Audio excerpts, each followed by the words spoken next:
नमस्कार। मेरा tile software में आपका स्वागत है। आज इस वीडियो में मैं आपको बताऊंगी कि हमारे सॉफ्टवेयर में सेल्स बिल कैसे बनाते हैं और कैसे अपडेट करते हैं। इसके लिए सबसे पहले आपको बिल बटन पर क्लिक करना है। जैसे ही आप बिल पर क्लिक करते हैं, आपको ऊपर दो विकल्प दिखाई देंगे, सेल बिल, रिटर्न बिल। अब मैं आपको सेल बिल बनाकर दिखाती हूँ। सबसे पहले आपको यहाँ कस्टमर नेम लिखना है। उसके बाद कस्टमर का एड्रेस एंटर करना है और फिर कस्टमर का मोबाइल नंबर एंटर करना है।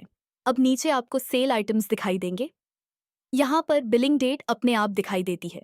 अब सेल आइटम्स के अंदर सबसे पहले आपको सिलेक्ट साइज दिखाई देगा।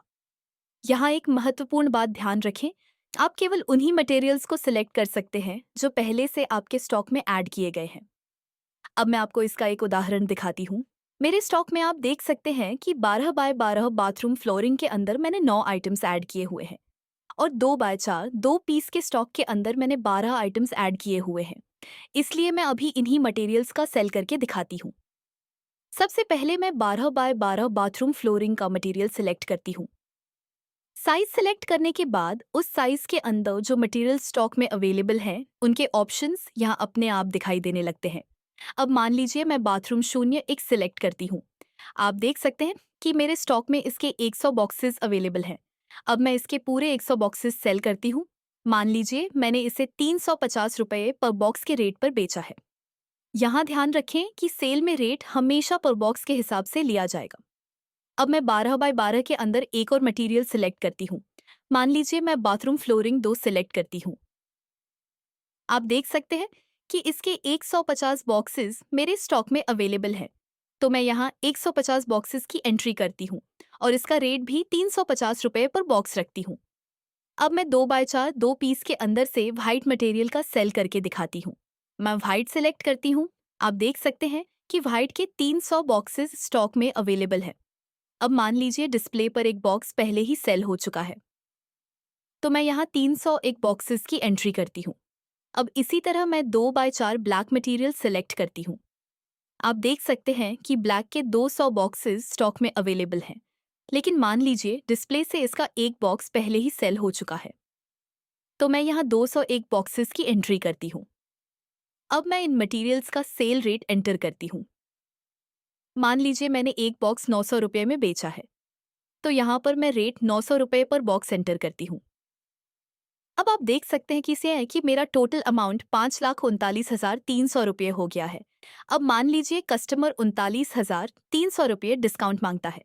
डिस्काउंट देना है या नहीं, यह आपका निर्णय रहेगा। मान लीजिए मैं यहाँ 39,300 रुपये डिस्काउंट देती हूँ।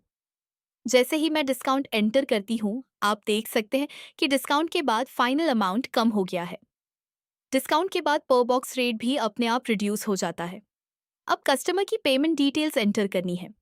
कस्टमर का नेम, एड्रेस और मोबाइल नंबर एंटर करने के बाद बिल सेव करने से पहले अमाउंट पेड जरूर एंटर करें। मान लीजिए कस्टमर ने 4,50,000 रुपये पेमेंट किया है और बाकी 50,000 रुपये बैलेंस है। अब मैं अमाउंट पेड में 4,50,000 रुपये एंटर करती हूँ। इसके बाद सेव सेल्स बिल पर क्लिक करती हूँ।